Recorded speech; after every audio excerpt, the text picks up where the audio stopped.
Buenos días, tardes, noches, sea cual sea el tiempo en el que usted está viendo este video. Esta va a ser una pequeña charla acerca de lo que es la arquitectura de datos, todo lo que conlleva, sus conceptos, funciones y bueno, demás características que vamos a ir viendo a lo largo del video. Vamos a empezar con la fundamental. Desde el vamos tenemos el concepto de que la arquitectura de datos es esta serie de directrices, políticas y estándares con las que vamos a organizar la información y la vamos a almacenar en cierto lado, ¿no? En este caso en un sistema informático. Y bueno, esta arquitectura de datos le funciona mucho a las empresas y demás personas morales para poder tener una estrategia para maximizar sus ganancias o sus intereses dependiendo de la información que recaben de esta arquitectura de datos. La arquitectura de datos la podemos ver en diagramas para tenerlos, digamos, más presente y que sea más entendible, como el siguiente que se va a presentar a continuación. La arquitectura de datos viene muy influenciada por el sistema informático que subyace debajo de ella.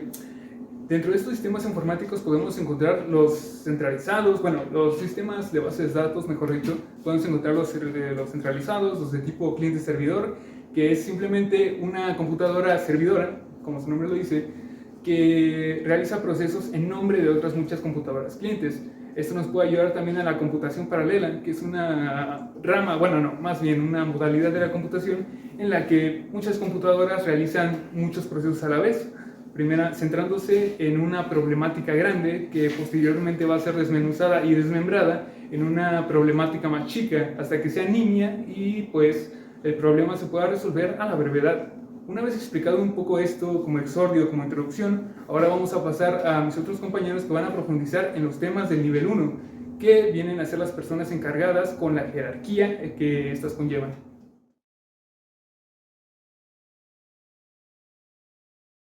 Bien, ¿qué son los usuarios normales? Son usuarios no sofisticados que interactúan con el sistema, con ello invocando algunos programas que ya estén escritos con anterioridad. Entonces, un ejemplo podría ser un cajero automático, en donde una persona quiere hacer una transferencia de un cajero a otro cajero.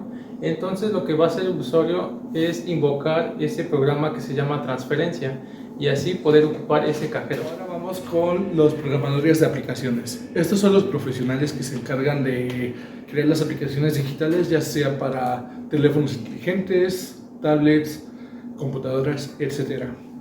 Este se encarga de desarrollar el software con las funciones que pidió el usuario, funcionalidad, a la vez que también prueba e implementa nuevos sistemas al software y además se encarga de dar la capacitación a los usuarios normales. También a lo que se dedica es a seguir el funcionamiento de las aplicaciones digitales, ya sea con el lenguaje que se utiliza, que podría ser SQL, ya sea con el SQL o Microsoft SQL Server, que es un sistema de gestión, o MySQL. Y hay varios tipos de programadores. Está el programador móvil para aplicaciones de tablets o smartphones, el programador de desktop, que se encarga de las aplicaciones de computadoras normales. Usuarios sofisticados. Un usuario sofisticado es aquel el que interactúa con el sistema pero sin escribir el programa. En su lugar, ellos forman sus consultas a base de un lenguaje de base de datos. Pero, ¿cómo hacen esto? Bien, ellos envían sus consultas a un procesador de consultas para transformar las instrucciones LMD a instrucciones que sean más óptimas y de mejor manera para un gestor. Los analistas son aquellos que envían estas consultas a una base de datos, por lo cual son los que entran en esta categoría. Y por último está el administrador de base de datos, el cual se encarga de hacer el esquema de la base de datos, su estructura y su forma de acceso. También es el único que puede modificar dicho esquema, con el fin de que se van a reflejar las diferentes necesidades de la base de datos. También con este fin de modificar el esquema es para mejorar el rendimiento de dicha base de datos. También él se dedica a hacer un mantenimiento rutinario. Este mantenimiento se puede ver reflejado como una copia de respaldo de la base de datos, con el fin de que no haya un percance en lo que es el desarrollo de la base de datos. Un ejemplo, se corrompe cierto dato y ¿qué hacemos? No tenemos nada para poder solucionarlo. El administrador de base de datos debe de tener una copia de También este es el que verifica el espacio en el disco duro para que no haya tanto un sobrecargo de información.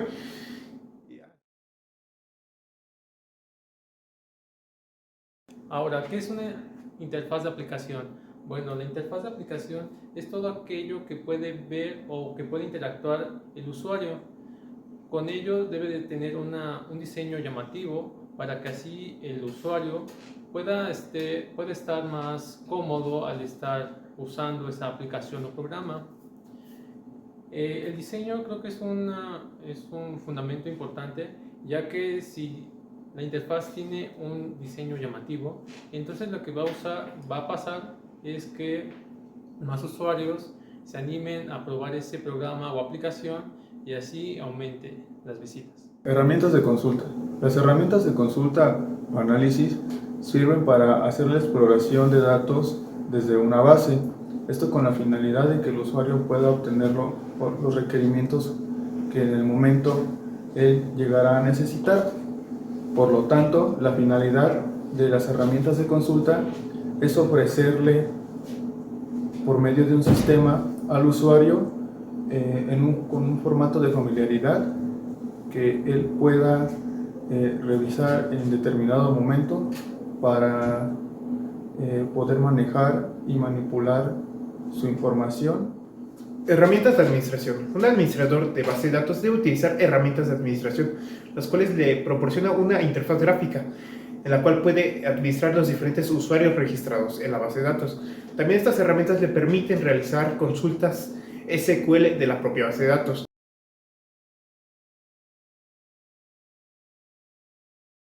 Ahora, código objeto de la programación. Bien, esto es el conjunto de instrucciones y datos escritos de una forma entendible para el ordenador, ya sea de forma binaria o código máquina. Una vez que el ordenador entienda las instrucciones, lo que hará es distribuir cada archivo en su código compilador. Ahora vamos con los compiladores y enlazadores. Para empezar, ¿qué es un compilador? Un compilador es un software que nos permite traducir de un lenguaje de alto nivel al lenguaje máquina, y esto lo que hace es un lenguaje ensamblado o lenguaje objeto. Entender esto nos ayudará a desarrollar y programar mejores programas, valga la redundancia, en un lenguaje de alto nivel. Ahora, ¿qué es un enlazador? Un enlazador lo que hace es que toma todos esos ficheros tipo objeto y los une junto con las librerías ocupadas o necesarias en un archivo ejecutable, un .exe. Ahora, ¿qué hace un enlazador? Un enlazador lo que hace es tomar todos los ficheros tipo objeto que creó el compilador y los une junto con las librerías ocupadas para darnos un archivo .exe o un ejecutable. Además de que elimina todas aquellas librerías o archivos no necesarios al momento del programa, y ya nos da el ejecutable o la librería que hayamos creado. Consultas LMD, lenguaje de manipulación o manejo de datos. Es un lenguaje que permite a los usuarios realizar las siguientes operaciones en una base, como seleccionar, insertar, eliminar y actualizar los datos. Existen dos tipos de LMD, los cuales son los procedurales y los no procedurales. Procedurales. Normalmente el usuario será un programador, el cual especificará los datos y el cómo hay que obtenerlos. No procedurales. El usuario programador especifica qué quiere obtener sin la necesidad de colocar cómo quiere acceder a ellos. Intérprete de LDD. Para que una persona pueda llegar a ser administrador de bases de datos, tiene que saber utilizar ambos lenguajes, MLD y LDD. LDD es un sistema que ayuda a especificar el esquema dentro de la base de datos. ¿Qué tipos de datos se van a guardar dentro de la base de datos?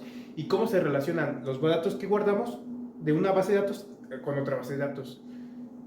El compilador LMD y organizador no se encarga más de otra cosa que de traducir las consultas, bueno, mejor dicho, las instrucciones al lenguaje máquina para que sean evaluadas y posteriormente ejecutadas.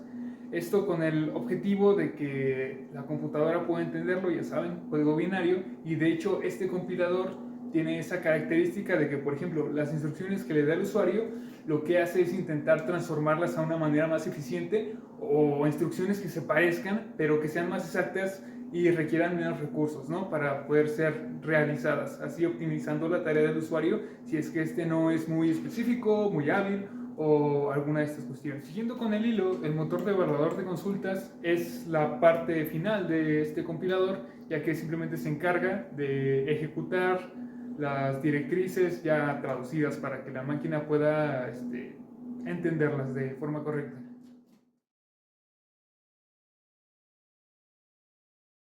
Ahora, gestor de memoria intermedia. Esto atiende solicitudes de consulta que involucren información guardada en disco. Si esta información ya está guardada en el gestor de memoria, se le proporcionará al programa solicitante la dirección del bloque de memoria en donde esté guardada dicha información. De lo contrario, se le asignará un espacio en memoria. Gestor de archivos. Proporciona una manera sencilla e integrada de gestionar la información. En este gestor se pueden realizar las siguientes acciones, como crear carpetas y archivos, mostrar alguna visualización de documentos, como también buscar y gestionar la información deseada que en el momento este usuario requiera. Entre otros modos, los cuales podrían ser de manera espacial o de explorador. Gestor de transacciones es el que se asegura de la integridad de la base de datos, registrando todos los movimientos que se realizan en la base de datos, con el fin de que a la hora de que ocurra un error se pueda regresar a un estado anterior antes de que ocurriera el error. Un ejemplo, cuando ocurre un problema de atomicidad. En este caso, estamos realizando una transacción de una cuenta A una cuenta B. Se nos va la luz, ¿qué es lo que tiene que hacer el sistema gestor? Regresar a un estado anterior antes de que se realizara la transferencia de dinero, con el fin de que no se pierda ese dinero y no afecte a ambos usuarios.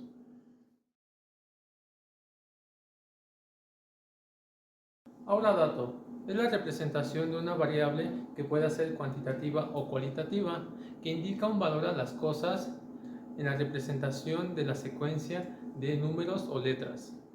Índices. Dentro de una base de datos, el índice es una estructura la cual ayuda a agilizar la búsqueda de un usuario. El índice se le asigna a un usuario cuando se registra por primera vez. Dicho índice es único para cada usuario. Dentro de una base de datos, el índice se le va a llamar llave primaria, con la cual vamos a poder identificar a dicho usuario. Esta llave primaria va a ser única y no se puede repetir con ningún otro usuario. Para que diferentes índices o llaves primarias se puedan relacionar con otras bases de datos, a estos nuevos índices se les vamos a llamar llaves foráneas. Estas llaves foráneas van a tener el mismo nombre que el índice para poder así identificar al mismo usuario, con el fin de que se puedan realizar diferentes transacciones. Ejemplo, en una venta necesitamos, en nuestra base de datos tenemos nuestra llave primaria que se llama venta, que va a ser el ID que vamos a proporcionarle a la venta. Después una llave foránea, la cual va a ser usuario, la cual va a ser el índice del usuario, y también otra llave foránea, la cual va a ser el índice del producto. Una vez ya tengamos estos datos, se podría realizar perfectamente lo que es la transacción, porque ya contamos. Diccionario de datos. Un diccionario de datos es un listado organizado en el cual se interpretan o se trata de detallar los atributos que contiene una base de datos. En esta se puede hablar sobre su significado, descripción, el tipo del dato, su rango o demás especificaciones. Una nota muy importante que hay que hacer es que si algún dato o atributo que se hizo en la entidad no se especifica en el diccionario, este tiene el riesgo de ser mal interpretado. ¿Qué son los datos estadísticos? Los datos estadísticos es la información que se obtiene después de un estudio estadístico. Esta se genera a partir de la observación de un fenómeno a estudiar. Los datos estadísticos también se tienen que considerar a partir de un contexto. Además, el procesamiento de los datos estadísticos es lo que genera información. El dato como tal, siendo aislado, carece de importancia. Además, hay técnicas de análisis de estudios de datos, de los análisis de datos. Está la obtención de la media aritmética, la visualización gráfica, el data mining, la regresión, las series temporales, el test AB y muchas más.